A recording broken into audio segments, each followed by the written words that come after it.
Hello, and welcome to my channel. My name is Jonathan Cohn, and today I have my book review of the book Star Wars Fate of the Jedi Abyss by Troy Denning. This is the third book in the Fate of the Jedi series that comes after the books Outcast by Aaron Alston and Omen by Christy Golden. You can find my reviews of both of these books, which I read just recently, by searching my name and the title of the books. It'll magically appear on your screen. But these, I thought, were really solid opening books. I thought The Outcast was a very entertaining book, and then I thought Omen was done even better. It just needed to be longer. And then we have Abyss, which was, I think, the best of the three so far. This book just does so many things really well.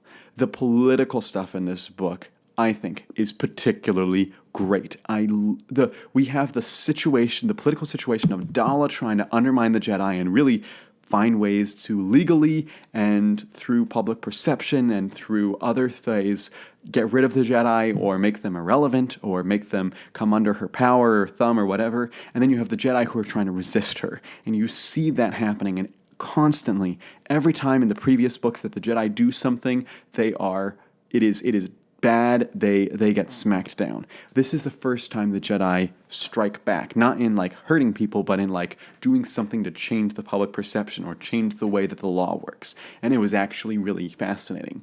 There is one chapter in this book, chapter 19, which delves into basically, without spoiling anything, this scene, the Jedi go into a center that is a detention center and basically use the law to try to reinforce their argument that they should be allowed in. And thus they also use public perception to force their way into the detention center. And because of it, it makes Dala very frustrated, and she has to kind of try to strike back. And so it becomes very much of a political back and forth that is just, in my opinion, genius. So that is it was to me one of the most entertaining and fascinating chapters of any Star Wars book I've ever read. If you don't particularly like political back and forths, you might not enjoy that chapter as much as I did. But man, I just thought it was so entertaining. I was on edge. I needed the characters to work it out. I needed the Jedi to finally get a win over Dala. I was so invested. And the author does a terrific job of just making you feel for the characters, which especially happens if you've been following the characters for all these books. And it was so frustrating that we just had Jedi after Jedi after Jedi falling or having this craziness come over them from these books, and we finally start to understand what's happening with it, but we also have a way to strike back against Dala, which I just really enjoyed in this sequence. What I also enjoyed in this book particularly was the way it dealt with Han. Han doesn't get a ton of page time here, but there are a few chapters where Han really shines. I think that Troy Denning has a lot of experience writing Han, and I think that of these three authors, he gets Han the best. And Han's not even one of my favorite characters, but Han really works here, especially when he's serving as a grandfather to Alana. He just really has that grandfather voice down, and the way that he talks back and forth and the way that they kind of jibe at each other and just have a fun grandfather-granddaughter relationship is just so entertaining and delightful. I really enjoyed Han's writing in this. Leia was written well too, but she didn't actually have that much in the book to do, which is ironic since they chose her to be on the cover. I don't think that they entirely worked the best in choosing who should be on the cover of each book, because I don't think that Leia was the right choice to cover this book. I also really loved the dynamic between Jagged and Jaina in this book. They have some terrific scenes together, some terrific back and forths, and I really enjoyed them, and the way they plot things together is super fascinating, and their dynamic and relationship is really entertaining, as is Jagged's relationship and dynamic with Dala, because they're both political leaders. He's trying to bring the Empire into the Alliance, while at the same time he is not a fan of what Dala's doing to the Jedi, specifically to his fiancée. So I thought all of that was just brilliant and really well done. So everything on Coruscant I liked. The one thing I have criticized these books on in the first two books was the stuff with Luke. And I felt that the stuff with Luke and Ben on their travels was really To me, it was boring, and it was just kind of like a way to pass the time, and it was not actually fascinating storytelling for me in these two books. And in this book, it was the least boring. It was the least feeling like it was passing the time. It felt the most relevant in this book. That said, it's still miles away from being as entertaining as it should be, or as entertaining as the A plot to me, which is the political plot line.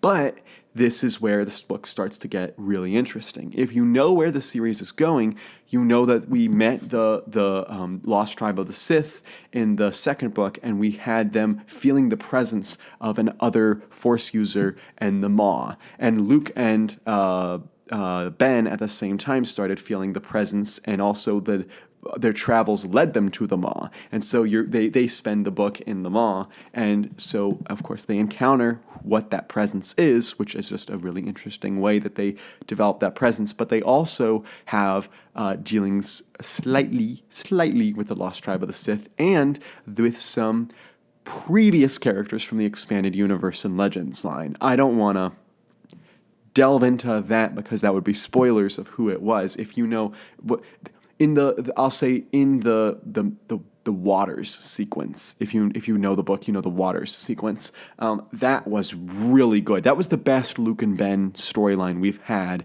in these books thus far. Man, was I just compelled by that story. Some people might feel like it's cheap, like it's nostalgia bait, but for me, that sequence just worked on so many levels. And so I actually really enjoyed Luke and Ben's storyline compared to the other times. So that's what propels this book up so much, is that it did everything else really well with the political side, just like the other books did, but it actually did a good job with the Luke and Ben stuff, which just elevated the storytelling as a whole. And I also really liked some of the battle sequences in here. There's not a ton of fighting, and there's not a ton of epic universe-spanning political events. You're not seeing things. It's either you have stuff on Coruscant, and then you have the stuff with Luke and Ben and with the Lost Tribe stuff. And that's really all you're getting. You're not getting hopping from planet to planet to planet, going around like you would in the Thrawn trilogy, or even in the Legacy of the Force, or in the New Jedi Order. We're not really getting that in this series.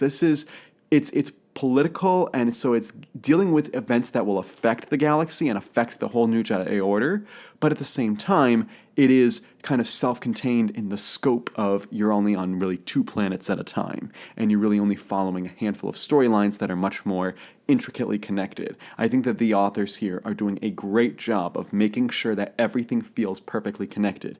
None of the storylines feel completely thrown away. Yes, I complained about the Luke and Ben storyline in the previous books feeling a little bit unnecessary, but you can see the general reason why it was there, and it doesn't feel like the authors were just throwing in, hey, we like Luke, therefore we're going to use Luke. There was a purpose at least behind it. I don't think it was a great purpose, but it was at least a purpose.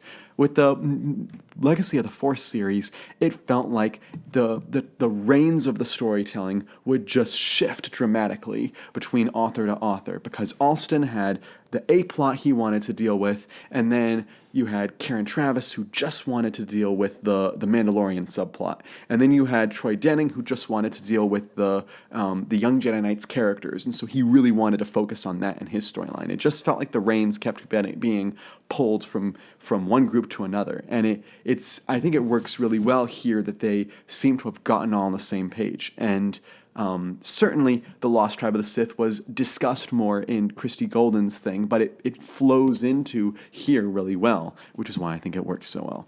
So I would give Abyss a 9 out of 10.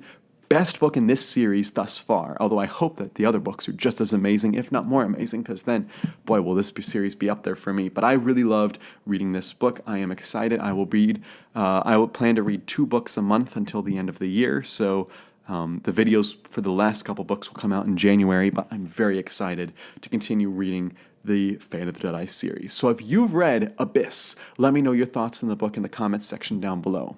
And until next time, I'm Jonathan, and thank you for watching.